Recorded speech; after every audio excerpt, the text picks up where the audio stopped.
When you need a mortgage, don't stress at all.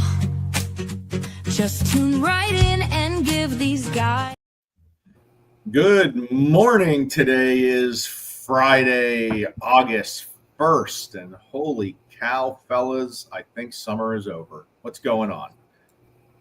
Good morning, fellas. Good morning. I agree. Summer is over. We just entered the third trimester of the year. I like that. Yeah, look at that. Tom must be having baby on the mind. Anth, what do you think? You know what? That's when the 9 months starts. Around this time. Yeah, okay. So we'll be looking for an announcement soon from the Burkos. I feel it in the bones. You'll be waiting. But boys, today we got a big day on a Friday. We got a jobs report coming out. The president announced a new set of tariffs August 1st. It was always threatened. Here we are coming again, coming back around. So who knows? The market might be a little volatile today, might have some good interest rates to lock in before the weekend. We just don't know yet. So pay attention today. A lot of news coming out on the financing side. Yeah, I'm hopeful that these rates go down just a little bit here. Get people interested in these open houses this weekend and out there buying. Kind of jumpstart our second half of summer. Yeah. Yep. Anth, what are you They feeling? ain't coming down. They ain't coming down. They're going to stay the same. You got to talk to one of us to provide the clients options. I keep saying that. We keep saying affordability. They're buying it because of the payments. So we got to make that home affordable. And that's what we're getting into today, affordability and closing costs, because we all know the hot news of 2025 has been real estate commission. We've tried to stay out of it. It's not our part. Our part is to show the buyers numbers regarding to the offer that the real estate agent is putting in. Unfortunately, there's starting to get a lot of bleed over to us about questions about commission that frankly puts us in a tough scenario because we don't know anything about what you've talked to with your client on commission, who pays it, how you pay it, when you sign to agree to pay it. It's not our part, but we're getting I just want to add that every agent's different in that aspect. Some people are saying it's this, some people are saying it's this. Everybody's different. There's no common thread across the board from Berkshire or any real estate agency. So I just want to throw that out there. So we need to know. And that's why we're trying to keep communication as the number one tool. Because as long as everyone's on the same page, we're good. But when we do a pre-approval, we do not know yet. Was anything talked about a BAC? Was a BAC signed? What was the percentage of that? Have we talked about if the buyer is going to pay it? Have we talked about, is it in the price? Is it not in the price? That's another difference, Tom. We haven't seen any talk about real estate price with all this change happen. So if you're a buyer's agent, are we doing reviews about, hey, this price looks like there's commission priced in. Maybe you need to pay some commission because the price is very competitive and it's not in there. Those are all questions as a loan officer we don't get into, we don't want to get into, we don't know the answers to. But if you guys on the real estate side do know the answers, you need to let the lender and the buyer know so there's no big surprises at closing and we turn a good transaction into a bad transaction. Yeah, we don't like to guess and, figure these things out. We're not going to add 3% commission onto our fee sheets unless you tell us that. That's going to literally add 3% of the cost that looks like we are charging it because it is a very small line. There are zero lenders in the world that are just going to increase the buyer's cost by 3% just to cover a real estate commission without being told that that's how the structure of the offer is going to happen. 0.0% of lenders are going to do that. That is crazy to do that because in a lot of cases, the buyer isn't going to pay that full percentage. Yeah, 100%. And that's what needs to be negotiated on the sales agreement, 3A and 3B. But the letters of these real estate documents, I think, is throwing part of the confusion.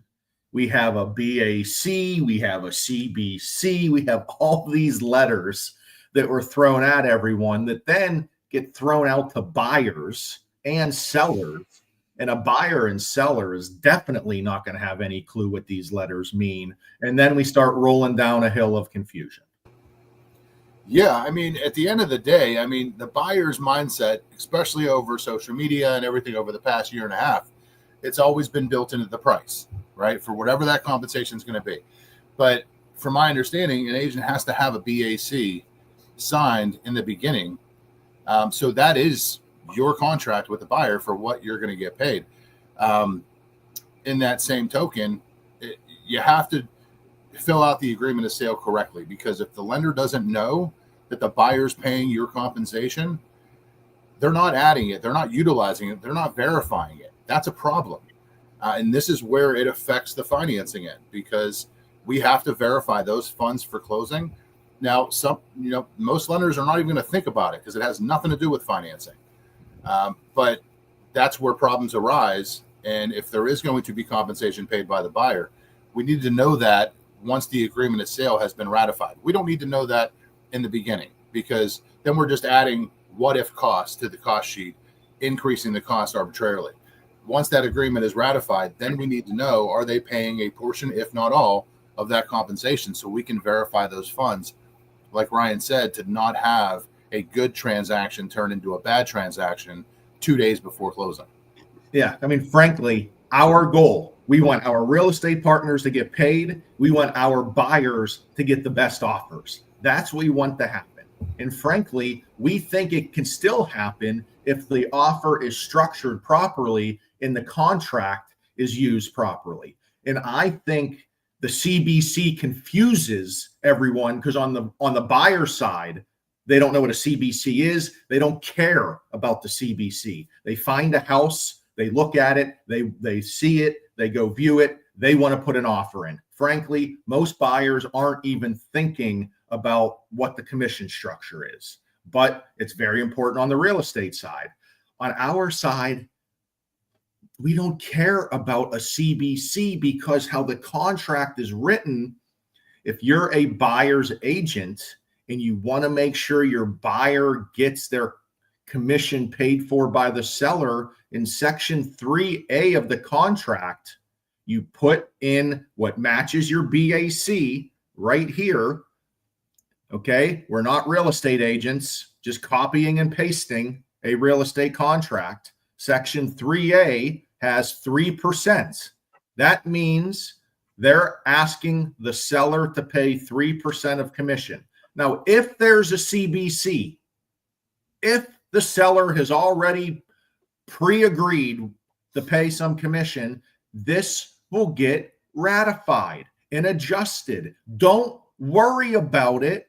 If you're a buyer's agent, put it in as if there is no CBC. If it comes back that the seller already agreed, then you will adjust the offer and the sales agreement. But for buyers on the lending side, we want to see whatever is on your BAC, whatever your buyer said that they have agreed to pay you, we want to see it in 3A. That means you're getting paid that amount and the seller is paying it. Yeah. What am I missing here, boys? Nothing. It's very important to have them let us know that commission. I mean, we need to either see it in that 3A or something that's going on. We're not adding commission to our estimates without being told to. We are not increasing the buyer's cost unless we are told to do so, because that needs to be paid to somebody. Again, the seller is paying this in 95 to 99% of the transactions right now. So ask for it. And that section is in addition to any cooperating compensation negotiated. So if there is no CBC, then they're going to pay that broker fee on behalf of the buyer at closing, right? So just put it there, just put it in the offer. I mean, if they're given a CBC, what would you guys think? Do you think if there's a CBC in place? I don't care, man. You would assume, I don't care. I know, I but you would assume, care. let me finish. You would assume that it would be already built into the offer, right? Mm-hmm. Okay. Yep. So instead of worrying about the CBC like we're talking about, Just build it into your offer. No matter what, the seller's going to take the highest net anyway. They're going to take whatever they're going to make the most money on. So put it in the offer and forget about the CBC as an option. Stop worrying about it. At least at initial negotiation. Then when you get into negotiations, the agents can figure that out in the next step. But again, this is 3A. If you're a really good buyer's agent and you really, really, really want to help your buyer out, you get 3A filled out and 3B for closing cost assistance. So that is how you put the best offer in for financing. I'm not saying that's how you put the best offer in for real estate. Never put an offer in. I'm not a real estate agent, not trying to be a real estate agent, just trying to say on the financing side, this would be best for buyers to keep their cost as low as possible. I'm not talking about multiple offers. I'm not getting into any of that. That's your guys' job. My job is to say, hey, Mr. or Mrs. Buyer, here's the best way you can get into the home least out of pocket. Then, Mr. or Mrs. Real Estate Agent, go get them, get that offer accepted. Yep.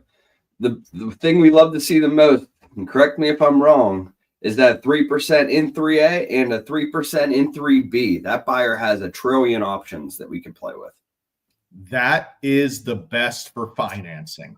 Now, if you're saying there's multiple offers, we get that. We're not getting into the offer side of things, but for financing, that's what we want to see 100%. And that's what separates real estate agents as well. Who knows how to handle the multiple offer situation better and has more experience in it? That is a real estate agent's job and what can differentiate you in the market. Yep. It's all out there. We want to help. We want to structure offers properly. We think it's very important that real estate agent, buyer, and loan officer talk before an offer gets put in. Make sure everyone's on the same page. We can't be turning good transactions to bad. And Anthony, what would that meeting be called? That's a pre-offer huddle right there. A pre-offer huddle. That is an Anthony LaPera pre-offer huddle that you should be doing before you put in the offer. That way we're all good. Everything makes sense. We want to be good communicators. We want to make sure we get deals closed. Yeah, it's the name of the game, closing deals. That's it. Well, boys, hope you have good air quality today. Apparently there's fires in Canada that has messed up the Midwest. I was driving all day yesterday. I was like, why is it so hazy? So hold your breath. Bad air out there. Pittsburgh, perfect today. We woke up to 60 degrees and sunny. No air trouble. Well, enjoy your day, and you guys know where to find us over the weekend. See ya. See ya. Tom, Ryan, and